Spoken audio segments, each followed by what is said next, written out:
అందరికీ ఏంటంటే bad boy అంటే ఒక రకమైనటువంటి అర్థం ఉంటుంది. అంటే ఈడు ఎదవరేడు, సవదస్తాడు, ఏడు చిరాకు పుట్టి చేస్తాడు. అలా బ్యాడ్ బాయ్స్ అంటే అలా కొంత ఉంటుంది. కొంతమందికి ఏమో ముందు సిగరెట్ తాగితే బ్యాడ్ బాయ్స్ అంటారు. ఒక అమ్మాయిని ఫాలో చేస్తే పని పాట లేకుండా పోరమవుతున్న బ్యాడ్ బాయ్స్ అంటారు. అలా బ్యాడ్ బాయ్స్ రకరకాల గ్రేడ్స్ ఉన్నాయి. వీళ్ళందరికీ బ్రాండ్ ఈడు. ఈ బ్యాచ్ బ్యాచ్ మొత్తానికి బ్రాండ్. మళ్ళీ వాళ్ళు చేసే పనులు ఏం చేయడు. ఏం నేను ఉన్నాను రా అన్నట్టుంటాడు అనమాట మనోడు. ఆ ఉద్దేశంతోనే మనం డ్రింకర్ సాయికి బ్రాండ్ ఆఫ్ బ్యాడ్ బాయ్స్ అని పెట్టాము. వాళ్ళందరికీ మళ్ళీ లాస్ట్లో నాలాగా ఉండొద్దు అని చెప్పేది కూడా అతనే.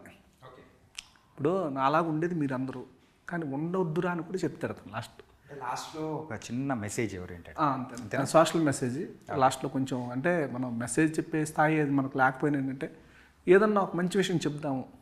ఒక కథలో కమర్షియల్, ఇప్పుడు ఈ కథ వచ్చేసి ఏంటంటే భయ్య ఒక కమర్షియల్ ఎంటర్టైన్మెంట్ ఇది యాక్చువల్గా లవ్ స్టోరీ. ఇప్పుడు సపోజు మన జెంటిల్మ్యాన్ మన శంకర్ గారు ఉన్నారు. శంకర్ గారు ఒక సోషల్ మెసేజ్ని ఎలా చెప్తాడు, ఆయన ఫుల్ కమర్షియల్ వేలో చెప్తాడు. మనకు ఆ బడ్జెట్లో ఆయనంత రేంజ్ కూడా కాదు. మనకున్న బడ్జెట్లో మనకున్న రేంజ్లో అలాంటి సోషల్ ఇష్యూని మంచి కమర్షియల్ దాంట్లో ఇంక్లూడ్ చేసుకుంటూ వెళ్ళడం అనేది నా ఆలోచన. అట్లే డ్రింకర్ సాయి కూడా అంతే. ఒక సోషల్ ఎలిమెంట్ని ఒక లవ్ స్టోరీలో ఇంక్లూడ్ చేశాను, దాన్ని మిక్స్ చేశాను మధ్యలో. మనకు అది కనబడతా ఉంటుంది, లవ్ స్టోరీ నడుస్తూ ఉంటుంది. చివరిలో నేను చెప్పదలుచుకుంది ఇదిరాపై అని చెప్తాను. అది ఫైనల్గా అనమాట డ్రింకర్ సాయి స్టోరీ.